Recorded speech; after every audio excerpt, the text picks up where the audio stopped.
बिस्मिल्लाहिर्रहमानिर्रहीम। तमाम सुनने वालों को मेरा सलाम। मैं उस्मान खान। उम्मीद करते हैं कि आप खैर आफियत से होंगे और जहां भी होंगे अपने अहले खाना समेत खुश होंगे और महफूज। पाकिस्तान की सियासत में एक नई हलचल, जहांगीर तरीन इन एक्शन, फवाद चौधरी की प्रेस कॉन्फ्रेंस। फवाद चौधरी को लॉन्च करने के पीछे किसका हाथ है? फवाद चौधरी क्या करना चाह रहे हैं?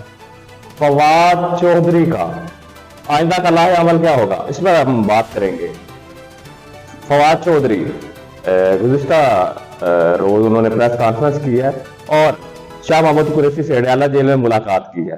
तो इसके पीछे के क्या स्टोरी है वो मैं बता देता हूँ आपको कि शाह महमूद कुरैशी को कन्वेंस करने की कोशिश की गई है फवाद चौधरी की जानिब से, और फवाद चौधरी ने अपने प्रेस कॉन्फ्रेंस में यह ऐलान किया है कि मेरे साथ पाकिस्तान तहरीक इंसाफ के रहनुमा राब्ते में है, और उन्होंने हमाद अजहर, असद कैसर और दीगर बड़े नामों का नाम लिया है कि वो मेरे साथ राब्ते में है और हम अलहदा से पाकिस्तान तहरीक इंसाफ को चलाना चाहते हैं।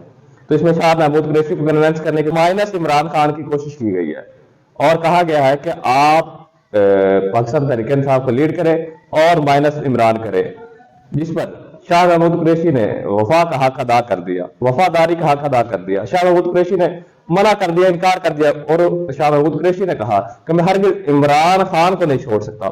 इमरान खान हमारी रेड लाइन है और इमरान खान पाकिस्तान तहरीक इंसाफ है।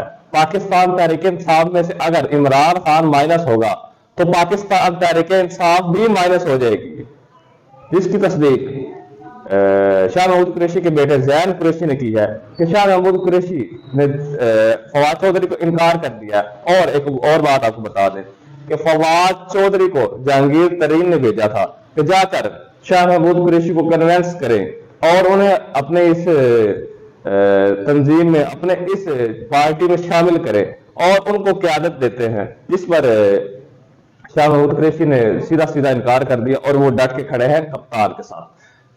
और पीडीएम का टोला कप्तान के खिलाफ साजिशें करता जा रहा है और अवाम के सामने उनकी साजिशें बेनकाब होती जा रही हैं। कप्तान हर मैदान में सुरखरू हो रहा है, कप्तान के अवाम में मकबूलियत बढ़ती जा रही है, कप्तान का वोट बैंक पहले की निस्बत बढ़ चुका है, और कप्तान हरगिज ऐसे नहीं हटेगा और डट के खड़ा है।